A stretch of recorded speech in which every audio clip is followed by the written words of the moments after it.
Kisah pilu seorang guru honorer yang terinspirasi dari upacara Pancamakara Puja, ritual mengerikan untuk raja-raja di zaman kerajaan kuno. Halo pecinta film, selamat datang di BST Movie Recap. Kisah film Labinak berpusat pada Najwa, seorang ibu tunggal yang hidup dalam kemiskinan. Pekerjaan utamanya adalah sebagai guru honorer di sekolah daerah. Bekerja paruh waktu pun tak mencukupi kebutuhan sehari-hari. Najwa di masa lalu adalah korban pemerkosaan. Namun, hal tersebut tak mematahkan semangat hidupnya. Setelah melahirkan Yanti, Najwa mengasuhnya dengan baik, hingga sekarang menjadi remaja SMA yang baik dan pandai. Najwa pun bukannya tanpa prestasi. Najwa bisa kuliah dan lulus S1 berkat mendapat beasiswa. Selama menjadi guru honorer di daerah, ia berhasil memenangkan lomba guru inovatif. Ia juga berhasil membawa anak didiknya memenangkan lomba modul fisika nasional. Menariknya, yayasan yang mendanai beasiswa dan semua kompetisi akademis itu adalah Yayasan Payung Emas. Suatu hari, perwakilan dari Yayasan Payung Emas bernama Diana datang ke rumah. Melihat segudang prestasi Najwa, Diana ingin mengontrak Najwa menjadi guru di salah satu sekolah Yayasan Payung Emas di Jakarta. Najwa terkejut ketika disodorkan kontrak oleh Diana. Selain gaji, Najwa akan mendapat tempat tinggal pribadi yang layak, kendaraan, fasilitas kesehatan gratis, bahkan beasiswa untuk Yanti. Diana meyakinkan Najwa untuk menerima kontrak ini karena ia tahu beratnya beban finansial menjadi guru honorer. Sedangkan Najwa ingin memberikan yang terbaik bagi Yanti. Najwa akan menjadi guru tetap di sekolah swasta eksklusif. Singkat cerita, mereka pun mencapai kata sepakat. Esok harinya mobil khusus dari yayasan menjemput untuk mengantar mereka ke Jakarta. Tibalah mereka di rumah putih yang cukup megah dengan pekarangan asri. Keluarga dari Yayasan Payung Emas menyambut mereka. Diana kali ini bersama Jodas dan Lucius. Dari balkon lantai 2 di rumah samping, muncul sosok ibu-ibu sambil tersenyum. Beliau disebut Ibu Payung Emas, kepala keluarga sekaligus ibu dari Lucius. Jodas seperti Diana. Dia adalah salah satu dari perwakilan Yayasan Payung Emas. Kabarnya fokus tugasnya adalah distribusi pasokan makanan untuk Yayasan Payung Emas. Sedangkan Lucius adalah anak dari ibu Yayasan Payung Emas. Secara tak langsung dia adalah pemimpin sekaligus calon pewaris tunggal keluarga Birawa, pemilik Payung Emas. Lucius menjabat tangan, memberikan selamat atas bergabungnya Najwa. Dia berharap Najwa akan betah tinggal di sini. Muncul sosok gadis remaja berpakaian seragam sekolah Payung Emas. Ia adalah Eva Thomas, anak dari Lucius. Yanti senang sekali karena ternyata ada yang sebaya. Keesokan harinya Yanti mulai bersekolah di Payung Emas. Dia pergi bersama Eva ditemani Lucius. Tak terasa hari bekerja pertama Najwa pun selesai. Saat perjalanan pulang, ia menyadari bahwa Payung Emas pun memiliki bisnis bahan pangan. Berbagai macam jenis bahan makanan terpampang pada dinding di sekitaran pemukiman. Pantas saja Judas mengirimkan banyak sekali pasokan bahan makanan. Ia kemudian tak sengaja berpapasan dengan Lucius yang sedang berkeliling naik mobil golf. Lucius menanyakan tentang pasokan makanan yang telah ia kirim. Apakah Najwa menyukainya? Najwa berterima kasih dan Lucius pun mengajaknya berkeliling menggunakan mobil golf. Kembali ke rumah, Najwa kini lebih bersemangat menjalani hidup. Ia hanya perlu fokus berkarir sebagai guru baru Yayasan Payung Emas dan Yanti lebih giat dalam belajar. Sayang sekali itu hanyalah pikiran mereka yang menaih. Saat Najwa tersenyum memandangi ruang utama rumah impiannya yang kontras sekali dengan rumahnya sebelumnya, ia merasakan ada bayangan bergerak di belakangnya. Penasaran, Najwa pun berjalan perlahan mengecek ke sumber pergerakan bayangan tersebut. Najwa lupa rumah ini cukup luas. Ia belum mengecek seluruh ruangan di rumah ini.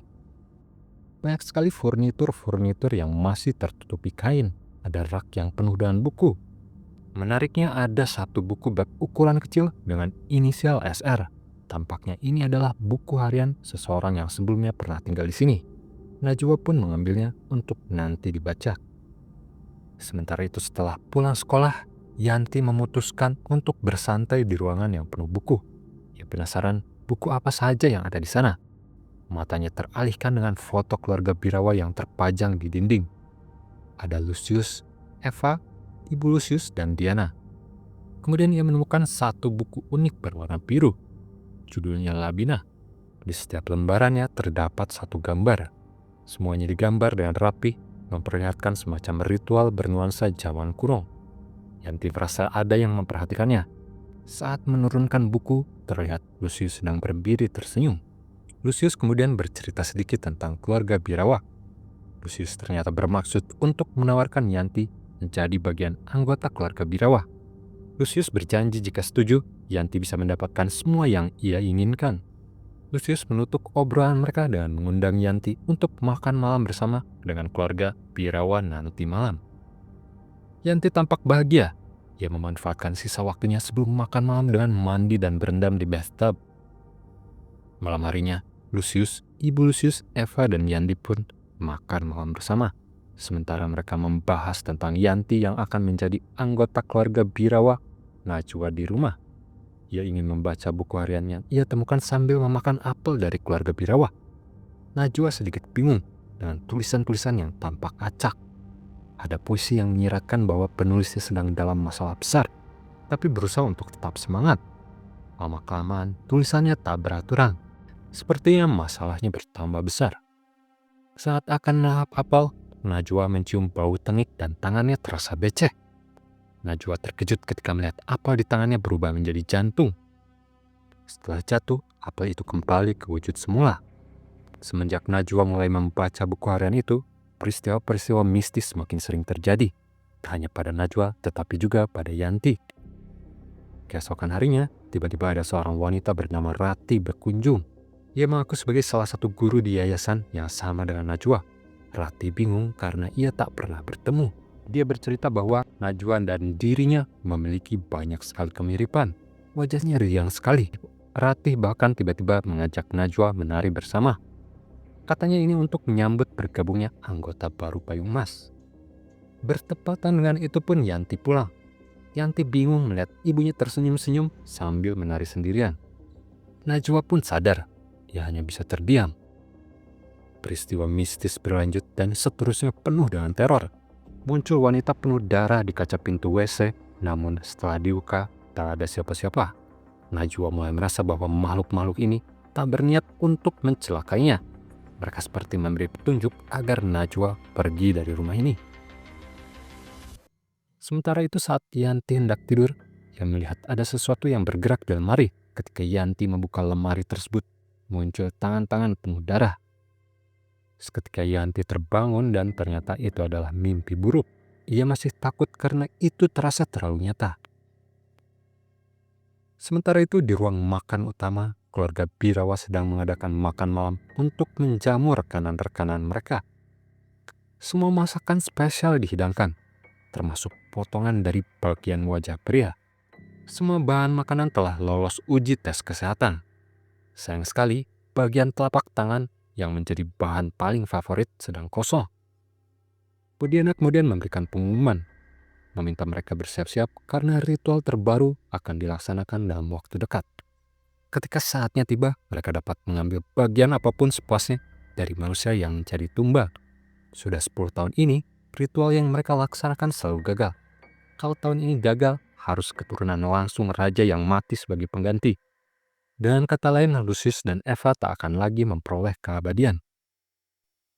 Esok harinya secara terpisah, Lucius dan ibunya mendiskusikan tentang Najwa. Ibunya tak ingin gagal lagi dalam ritual kali ini. Lucius berjanji dengan pasti bahwa Najwa akan melaksanakan tugasnya. Bertepatan dengan itu, Najwa tiba di pintu masuk ruangan. Najwa berencana ia akan bercerita tentang masalah gangguan mistis pada mereka. Namun niatnya ia urungkan karena mendengar obrolan itu. Najwa jadi takut jika ia bekerja tidak benar, Najwa akan segera dipulangkan. Keesokan harinya selesai mengajar, Najwa akhirnya memutuskan untuk melapor saja pada Bu Diana dan Yodas. Keesokan harinya selesai mengajar, Najwa akhirnya memutuskan untuk melapor saja pada Bu Diana dan Yodas.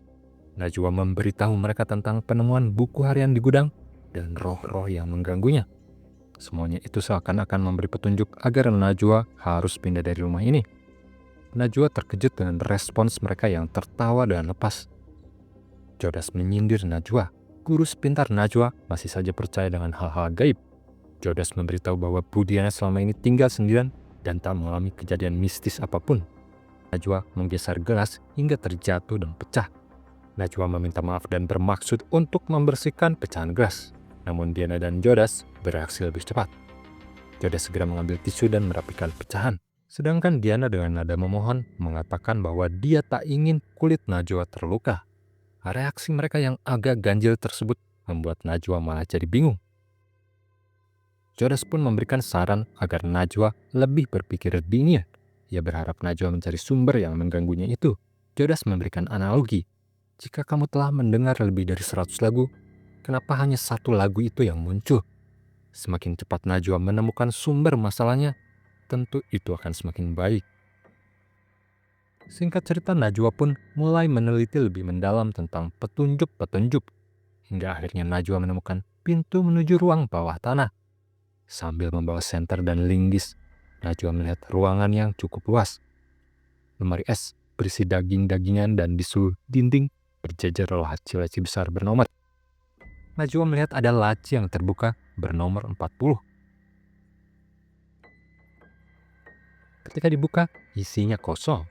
Ia hanya melihat secarik kertas berisi rekam medis kesehatan dirinya sendiri dan dilabeli sangat sehat. Najwa dikejutkan dengan laci yang terbuka sendiri. Ia menaruh kertas tersebut dan menghampirinya. Ada mayat yang dibungkus kain, namun di kepalanya terpasang topeng tanduk rusa. Najwa melihat lagi kertas yang sama. Kali ini rekam medis milik orang lain. Terlihat nama Sri Ratih dan berumur 25 tahun dengan label sehat. Najwa kemudian dikejutkan dengan sosok mayat yang menyeringai, berkata, "Kau akan mati." Ketika ia berbalik, terlihat banyak sosok mayat yang menghampirinya. Najwa pun segera berlari dari sana. Singkat cerita, Najwa kembali ke rumah dengan panik. Berbagai memori masa lalu yang ibaratnya terpisah-pisah dalam bentuk kepingan puzzle akhirnya bersatu. Jodas bukan memberikan nasihat yang membantu, tapi instruksi untuk menemukan sendiri niat keluarga Birawa sesungguhnya. Setelah Najwa tak menemukan Yanti di dalam rumah, ia segera pergi keluar. Hari sudah gelap dan hujan begitu deras.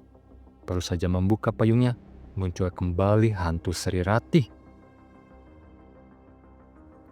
Najwa pun segera kembali masuk ke dalam.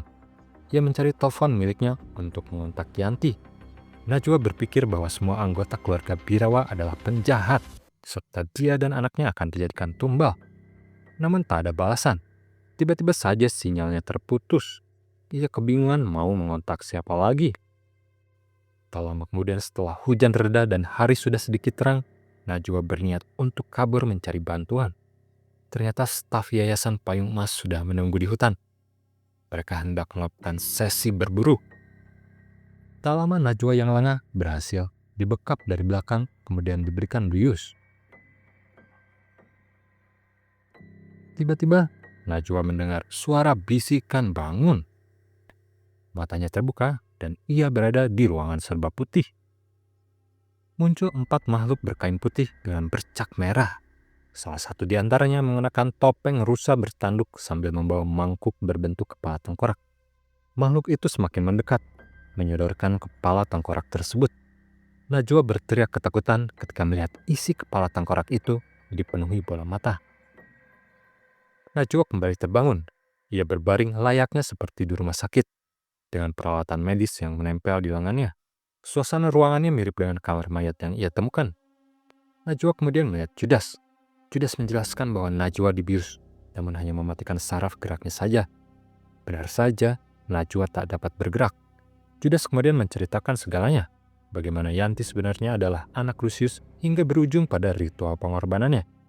Dengan nada penuh amarah, Najwa mengatai keluarga ini sakit jiwa. Judas kemudian pergi, meminta agar Najwa bersiap-siap karena ritual sebentar lagi akan dimulai. Singkat cerita, Najwa akhirnya bisa menemukan Yanti. Keduanya sudah dipakaikan baju putih tanda menjadi tumbal ritual. Mereka berlari berdua dan kembali tiba di ruang maya. Kemudian kita melihat Judas yang sekarat karena luka perut besar. Sepertinya ada makhluk yang menyeretnya masuk ke dalam laci mayat. Sementara itu, ritual sedang berjalan. Terlihat semua penyelenggara ritual menggunakan kain merah. Adegan ritual ini benar-benar mengingatkan kita pada sejarah.